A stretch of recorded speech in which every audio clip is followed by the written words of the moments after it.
and Franklin. Mr. Downing. Thank you, Madam President. And through you to the members, I rise to speak on the bill, but also on the First Amendment that we're on.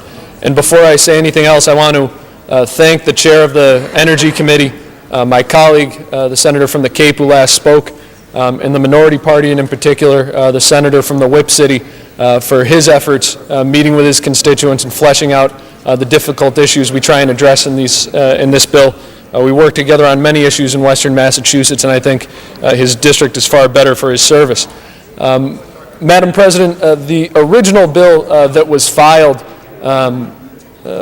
in the Energy Committee was one that I have heard from a great deal of my constituents on. The senator from Quincy had mentioned wind siting maps that talked about wind potential in the land-based wind potential in the Commonwealth. And when you look at where that potential is eerily lined up with the 48 communities that I represent. In many ways, as the senator brings over a map to show me that as well. And for that reason, I have taken a keen interest in this legislation and met with hundreds of my constituents, both those who support and oppose the legislation. Personally, I am going to reserve my judgment till we go through the amendments, but I do think there have been significant improvements made in the bill, which should be pointed out, and credit should be given to the chair of the committee and those members I mentioned earlier.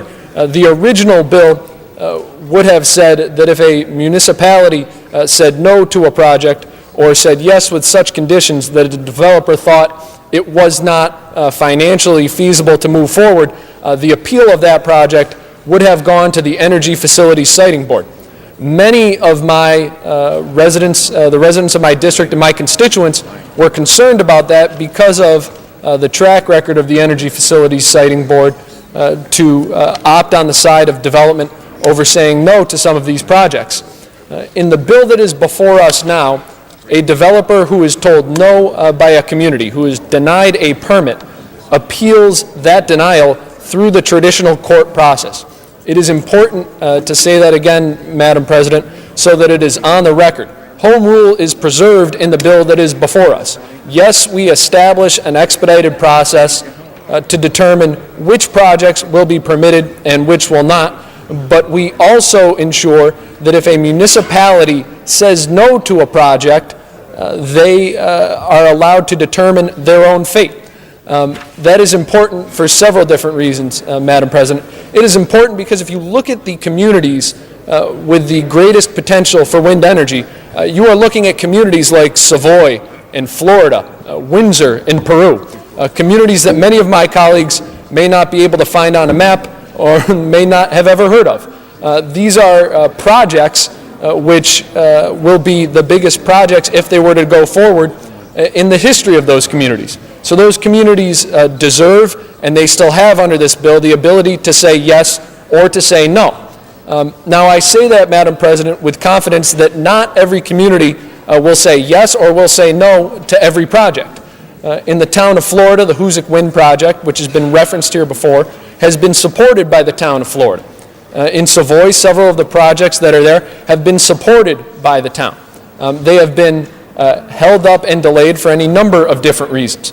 And I should also make this point, Madam President. Many people have said we need to move forward on this siting bill because of delays by local communities. None of the delays in these projects are because of local communities, nor do I think that the most compelling argument for this legislation is to strip local communities of home rule. The most compelling argument for this legislation is the need to get to an end game for these projects in a reasonable time frame. We need to be able to know which projects we are saying yes to and which projects we are saying no to, so that we can focus our energy on those projects which we deem to be in the best interest, as my colleague from the Cape said, in the public interest. We need to be supporting those projects and not simply trying to push through projects that are bad projects.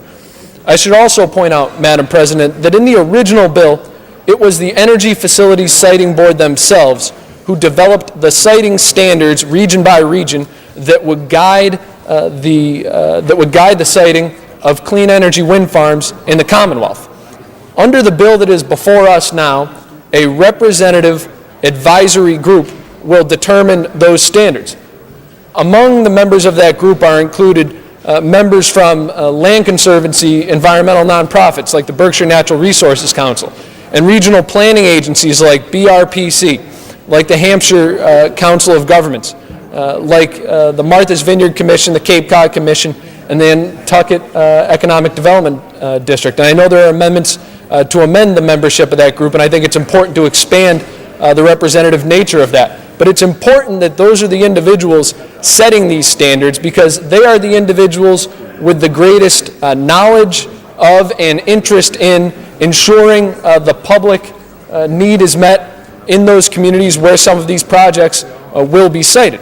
It makes far more sense than having the Energy Facilities Siting Board themselves determine those standards. It's also important to point out that in the bill before us now, there is a required and mandated public process for hearings on those standards, so that residents of those communities who may have some concerns, or those who may want to promote any one of these projects or the idea of these projects generally, have a chance to have their say.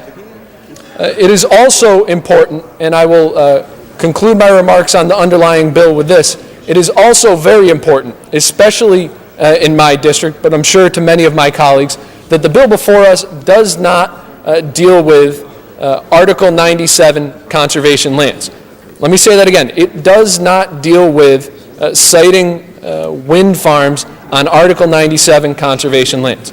I think that is important. I think we've said as a body that we should be looking at private lands first and foremost, and those that have the greatest potential and that meet these siting standards. The bill before us does not contemplate siting wind farms on those Article 97 lands. That is important, especially in the small communities I represent, many of which have well over 30, 40, or even 50% in some cases of their lands taken up by conservation lands that are publicly owned.